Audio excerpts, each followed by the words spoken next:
personal experience has really no value at all where truth is concerned.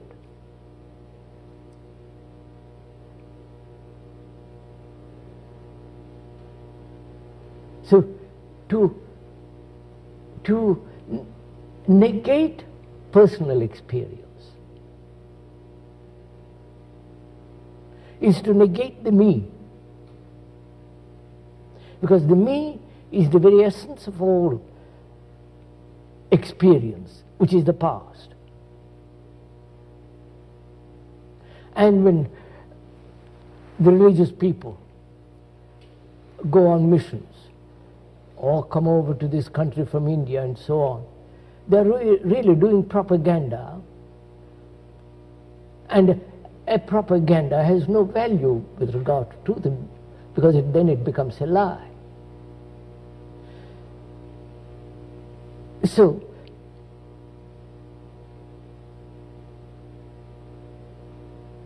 if one puts aside totally, completely all experiences of men, of human beings, and their systems, their practices, their rituals, their dogmas, their concepts. That is, if one can actually do it, not theoretically, but factually, say, wipe it all out.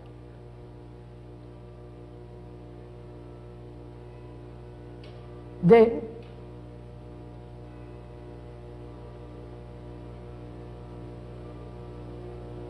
what is the quality of the mind that's no longer held in the matrix of experience?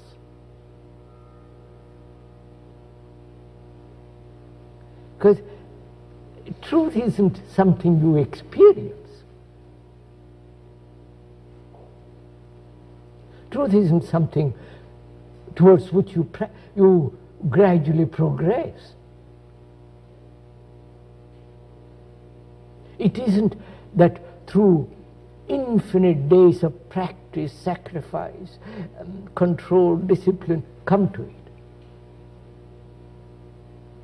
If you do, then it's personal experience. And when there is that personal experience, then there is the division between the me, the person, and the thing which you experience. Though you may try to identify yourself with that experience, with that thing, there is still this division. Seeing all this, how organized religions have really destroyed truth, giving human beings some absurd myth to make them behave. Seeing all this, and if one can put aside all this, what place has meditation in all this? What place a guide, a guru, a savior, a priest? Just now I noticed in the corridor somebody from India preaching transcendental meditation, and attend his class, and you practice every day, and you will have greater energy and ultimately reach some kind of transcendental experience. And that it really is quite, I can't put it too strongly, it is really a great calamity when such things happen to people. When they come over from India or from China or Japan to teach people meditation, they are doing propaganda. And is meditation a thing that you practice daily, which means practice means conforming to a pattern, imitating,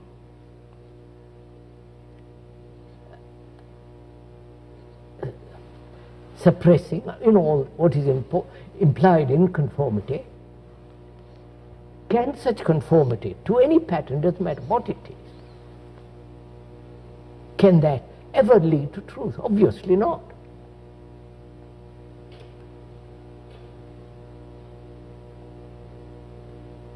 Then what is meditation? If practicing a system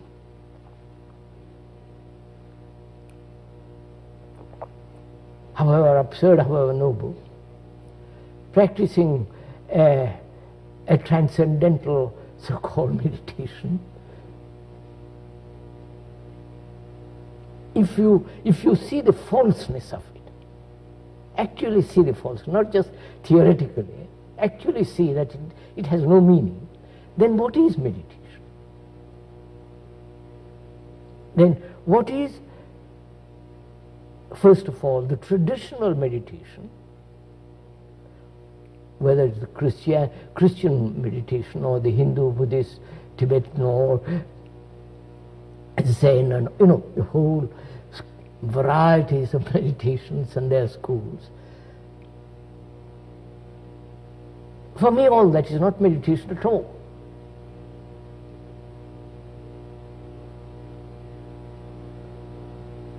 Then what is meditation? Perhaps we could discuss that, could we? Yes, I think so.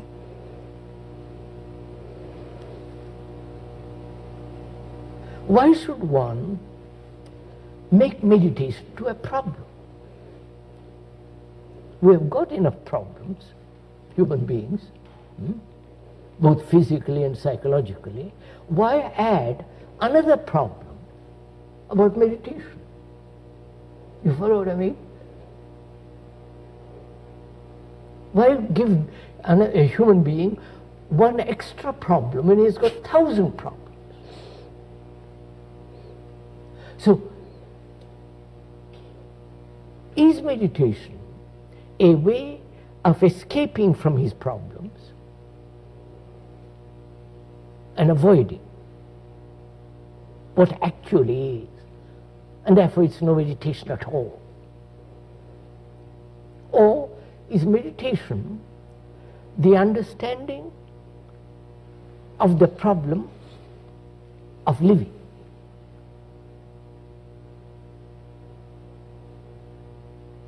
Not avoiding it, of the daily living with all its problems.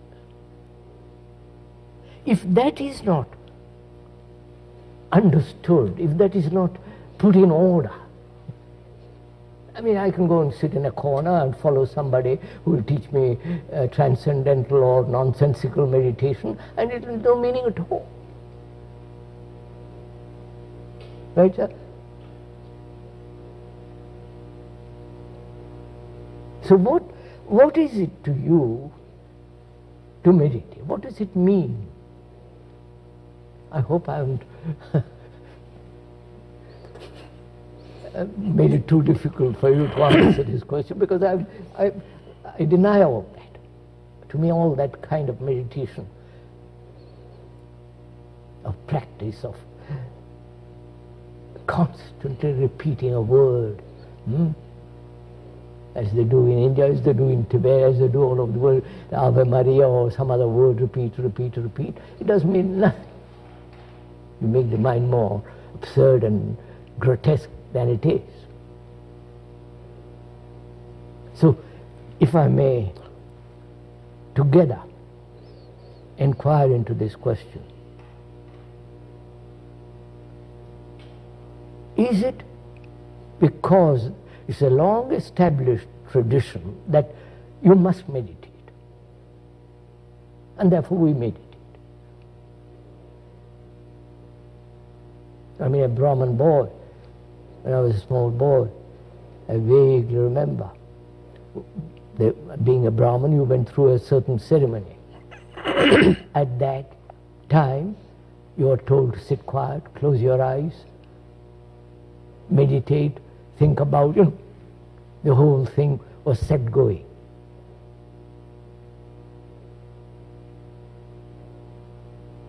So, if we could together examine and share what is meditation, what are the implications of it, why should one meditate at all?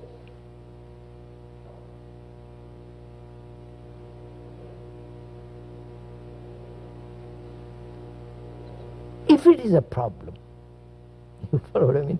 If you make meditation to another problem, then for God's sake avoid it. You follow what I mean? Because human beings have 1,000 problems. Why add another one more to it? So, could we together, sharing, go into this?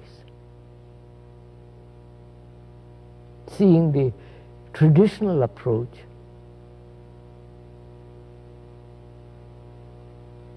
and seeing their absurdity. Because you see, sir,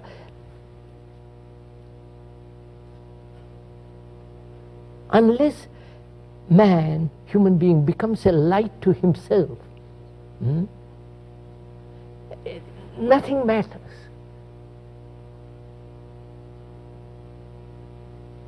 Because if you are depending on somebody, then you are in a state of perpetual anxiety.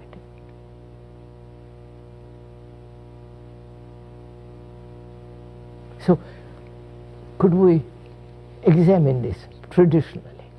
First, why should one meditate?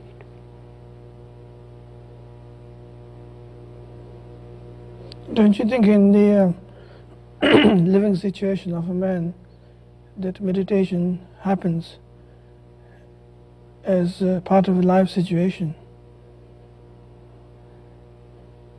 So, a human being has innumerable problems, right? He must solve those first, mustn't he? That is, he must bring order in the house. In the house in which he lives, which is the house, which is the me. My thoughts, my feelings, my anxieties, my guilt, my sorrow, I must bring order there. Without that order, how can I proceed further? Well, the problem is that if you try to solve the problem, if you look for order, then you're doesn't seem to be looking for further chaos. No, I'm not looking for order. I am inquiring that there is disorder. That's right, yes. And I want to know why there is disorder. I'm not wanting to find order. Then I have all the gurus and all the gang coming. I don't want order. I only want to find out why in one's life there is such chaos and disorder.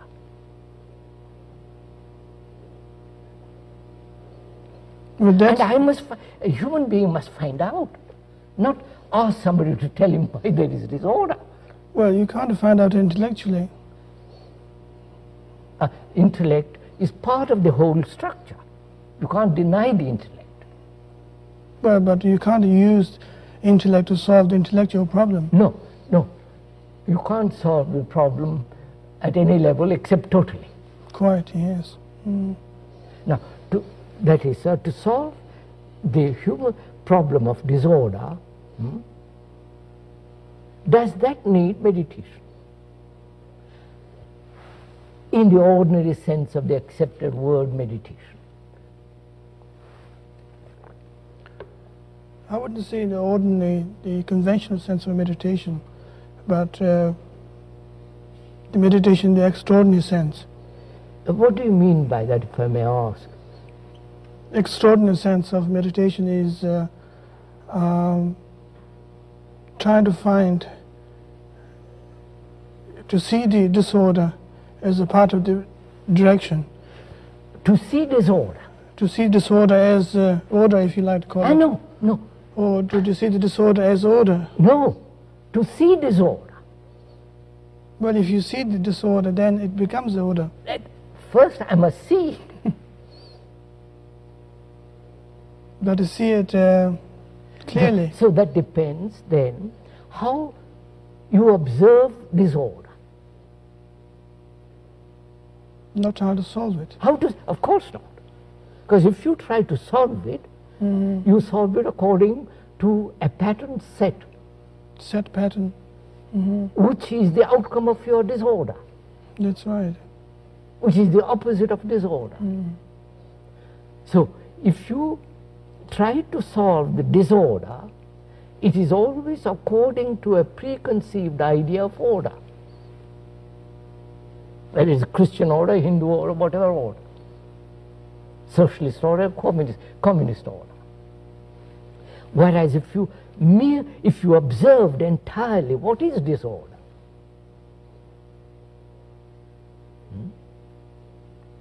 then there is no duality in that. I don't. Yes, I see what you mean. How is one to observe this total disorder which human beings live?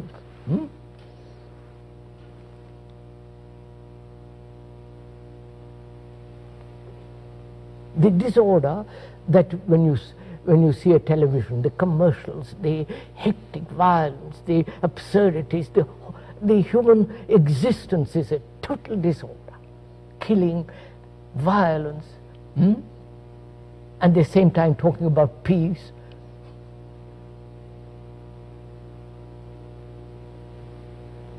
So we come to the question,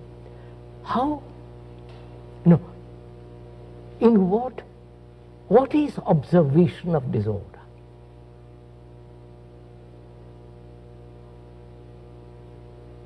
Do you see it from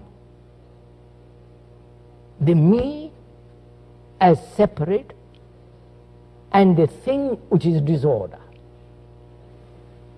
Well, that's already disorder. Isn't it?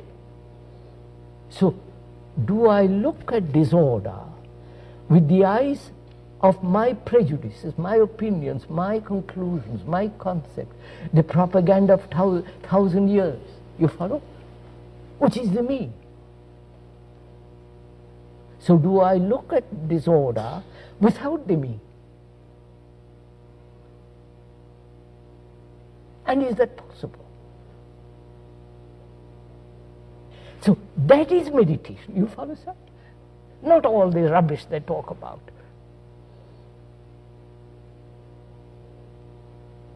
To observe without division. To observe without the me who is the very essence of the past.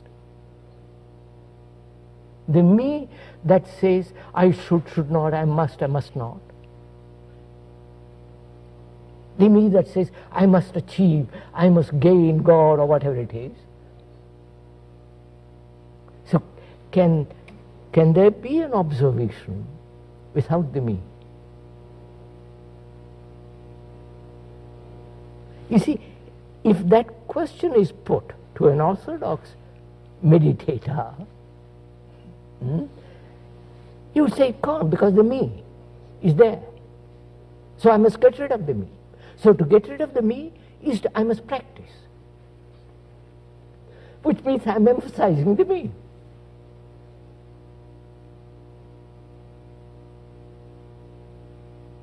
So through practice, I hope to deny practice.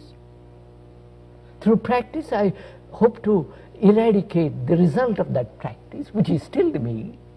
So you're caught in a vicious circle. So the traditional approach, as I see it, as one has observed it, not as I see it, but as one has observed it in the world, is to emphasize the me. In a very subtle way, but it is to strengthen the me. The me that's going to sit next to God. Think of the absurdity of it. The me that's going to experience nirvana or moksha or heaven, enlightenment. I mean, it means nothing. So, we see the orthodox approach is really holding man, human being, in prison of the past, giving him importance in his personal experience. Reality isn't a personal experience. You can't personally experience the vastness of the sea. It is there for you to look. It isn't your sea.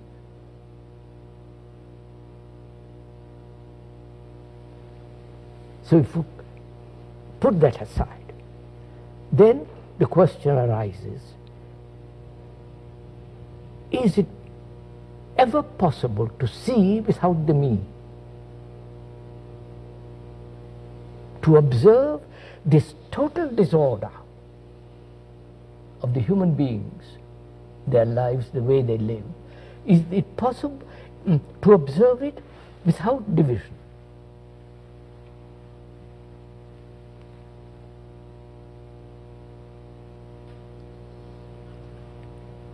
Because division implies conflict, like India and Pakistan, like China and America, like Russia and all that. Division politically breeds chaos. Psychologically, division breeds endless conflict, inwardly, outwardly. Now, to end this conflict is to observe without the me. I wouldn't even say observe. To observe what is. Well, when you observe, then you are judging, questioning. No, that's what when you observe, you can observe through criticism, through evaluation. But a total observation. Yeah. That's partial. That's but right. To observe totally, in that there is no evaluation at all. There's no observer either. Therefore, what is meditation then? That is meditation. That is meditation. So, in observing disorder, which is essentially meditation, in that observation there is order. Not the order which the intellect creates. So meditation is not a personal search for personal experience, right? Meditation is not the search for a transcendental experience which will give you great energy to become more mischievous. Meditation is not personal achievement sitting next to God. Meditation then is a state of mind in which the me is absent, and therefore that very absence brings order. And that order must exist to go any further. You follow? Without that order, I mean, things become silly. It's like these people who go around dancing, chanting and repeating Krishna, Krishna, all that silly stuff. That's not order. They are creating colossal disorder.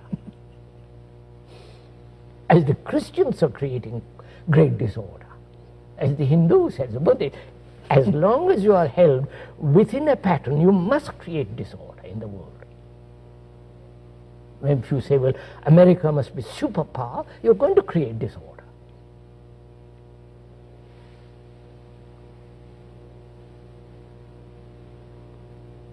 So then next question, sir, from that arises, which is it is necessary to inquire, can the mind observe without time, without memory, which is the material of the mind? Memory and time is the material of the mind.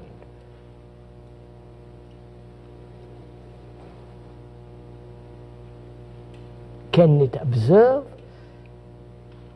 without those two elements, time and memory? Because if it observes with memory, the memory is the center, the me, right? And time is the me also. Time is being the evolution of the brain cells as evolving, becoming all the rest. So can the mind observe without memory and time? Which is only possible when the mind is completely still.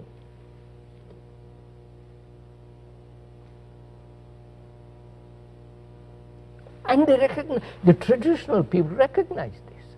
So they say, we must practice in order to be silent.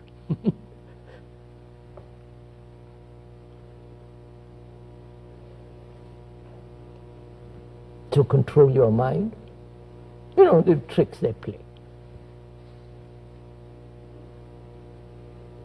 I don't see many particular importance in the making emphasis on the stillness of the mind, particularly true, because if one is able to see the non-dualistic way of looking at situations, then you have a further energy to flow out, rather than trying to create a stillness. You can only have further energy to flow, greater energy, when the mind is quiet, obviously.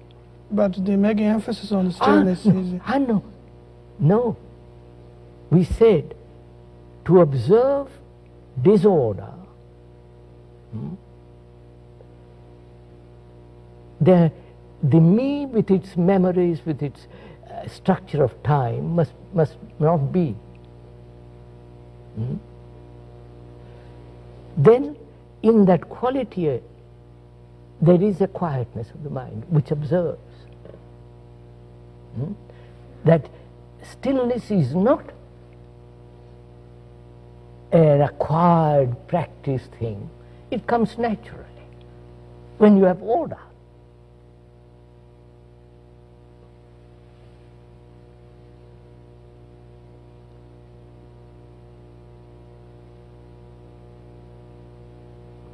You see, sir, after all,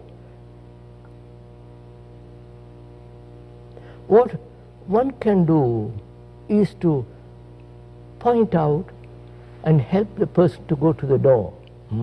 It's for him to open the door. You can't do any more than that.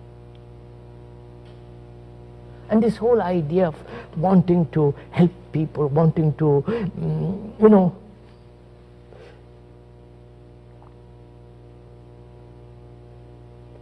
you become a do-gooder. And a do-gooder is not a religious man at all.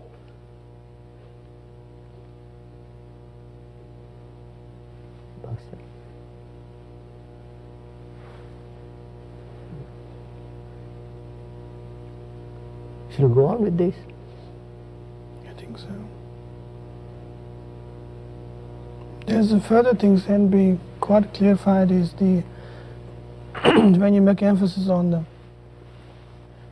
absolute peace. I said, sir, complete order is complete quietness of the mind. Quietness of the mind is the most active mind. That's what I want you to say. It's the most dynamic thing. It isn't just a dead thing. Well, people could misunderstand. And because they're only used to practice, which will help them to become, that is death. But a mind that has gone, inquired into all this way, becomes extraordinarily active and therefore quiet. That's what I mean, yes. It's like a great dynamo. The greater the speed, the more vitality.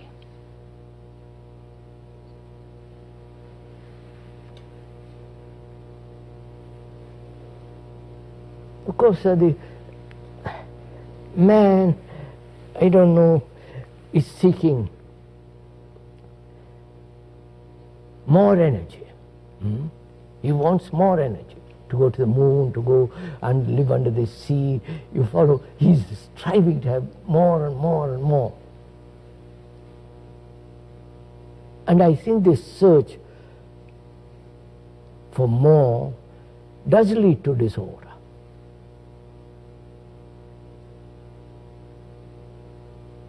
Consumer society is a disorderly society.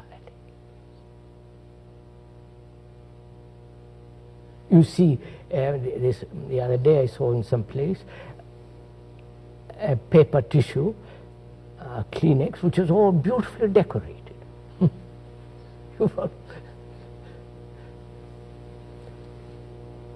So, how our question is, does the observation of disorder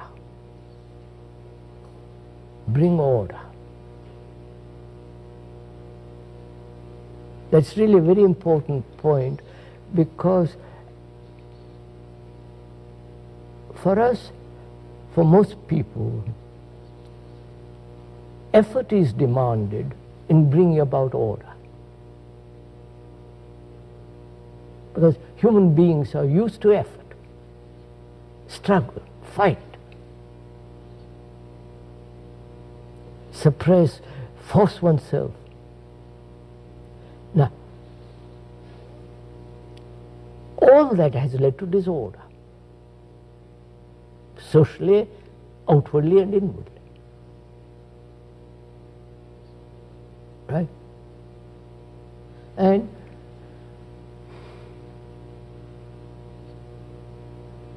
the difficulty with human beings is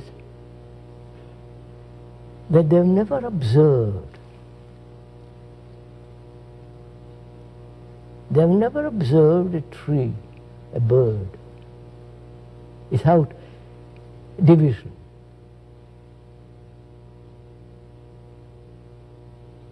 Since they've never observed totally a tree or a bird, they can't observe themselves totally. They can't see the total disorder in which one lives. There is always an idea, partially, there is somewhere in me there is order which is looking at disorder. You follow what I mean? So they invent the higher self, which will put order, which will bring about order in disorder. God is in you, and pray to that God, He will bring about this order. Always this effort.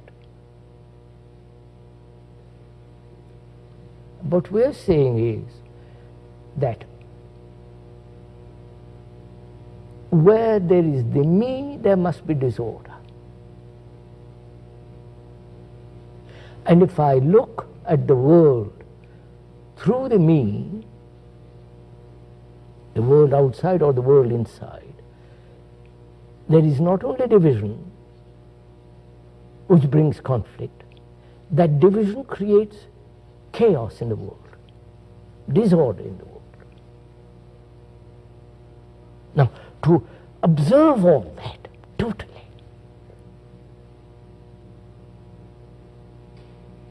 in which there is no division, this observation is meditation. For that you don't have to practice. All that you have to do is to be aware what exactly is going on inside and outside. Just to be aware.